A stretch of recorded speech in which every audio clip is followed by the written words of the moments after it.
हिमालय की गहराइयों में 16,000 फीट की ऊंचाई पर एक ऐसी जगह है जो किसी हॉरर फिल्म से कम नहीं। वेलकम टू रूपकुंड लेक, या जैसा लोग इसे बुलाते हैं, स्केलेटन लेक।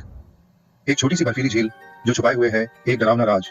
सैकड़ों इंसानी हड्डियां इसके किनारों पर बिखरी हुई और पानी के नीचे दबी हुई। ये लोग कौन थे, यहाँ तक कैसे पहुंचे, और क्यों आज भी ये जगह हर किसी की रूह कंपा देती है। तैयार हो जाओ, क्योंकि ये कहानी है रहस्य, मौत और अनसुलझे खौफ की। 1942 का वक्त था। वर्ल्ड वॉर 2 चल रहा था। एक ब्रिटिश फॉरेस्ट रेंजर हिमालय में गश्त कर रहा था जब उसकी नजर रूपकुंड लेक पर पड़ी, और जो उसने देखा वो उसे वहीं ठिठका दे गया। झील के किनारे चारों तरफ हड्डियां, खोपड़ियां, जांघ की हड्डियां, पसलियां, कुछ पर अभी भी मांस और बाल चिपके हुए थे। ठंडी हवा ने इन्हें बचा रखा था।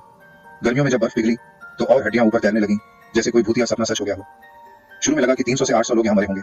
ब्रिटिशर्स वालों को लगा शायद ये जापानी सैनिक थे जो इंडिया में घुसे और मर गए, लेकिन सच वो इससे कहीं ज्यादा अजीब और खौफनाक था। रूपकुंड कोई आम जगह नहीं है। उत्तराखंड में बसा ये स्पॉट त्रिशूल और नंदागुंती जैसी बर्फीली चोटियों के बीच पहुंचने में 8 दिन का खतरनाक ट्रैक लगता है। झील छोटी सी है, बस 130 फीट चौड़ी और 10 फीट गहरी, लेकिन हर साल बर्फ पिघलते ही ये बन जाती है एक पानी का कब्रिस्तान। साइंटिस्ट ने सोल्जर वाली थ्योरी को फट से खारिज कर दिया, क्योंकि हड्डियां पुरानी थीं, कुछ 1000 साल से भी ज्यादा पुरानी। तो सवाल ये है, यहाँ क्या हुआ? ये झील कैसे बनी सैकड़ों लोगों की कब्र?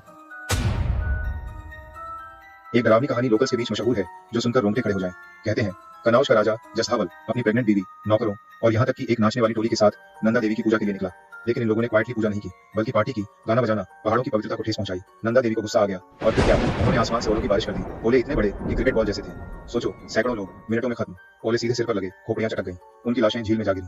हिमालय की औरतें आज भी एक गाना गाती हैं जिसमें नंदा देवी के लोहे के गोले बरसाने की बात है।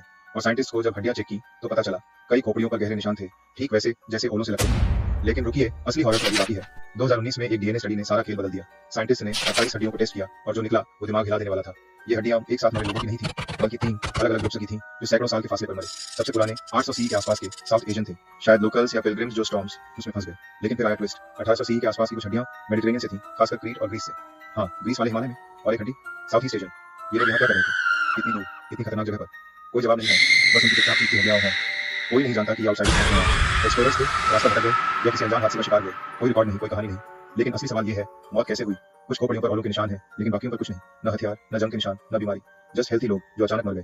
कुछ कहते हैं ये कर्स था, कुछ बोलते हैं सुपरनैचुरल फोर्सेस, या शायद झील की खतरनाक वेदर, बर्फीले तूफान, एवलांच या जहरीली गैस जो घाटी में फंस गई।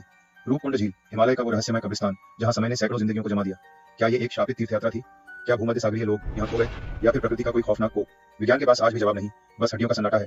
तो अगली बार जब हिमालय की हवाएं आपसे फुसफुसाए, याद रखिए, कुछ रहस्य मरने के बाद भी जिंदा रहते हैं। रूपकुंड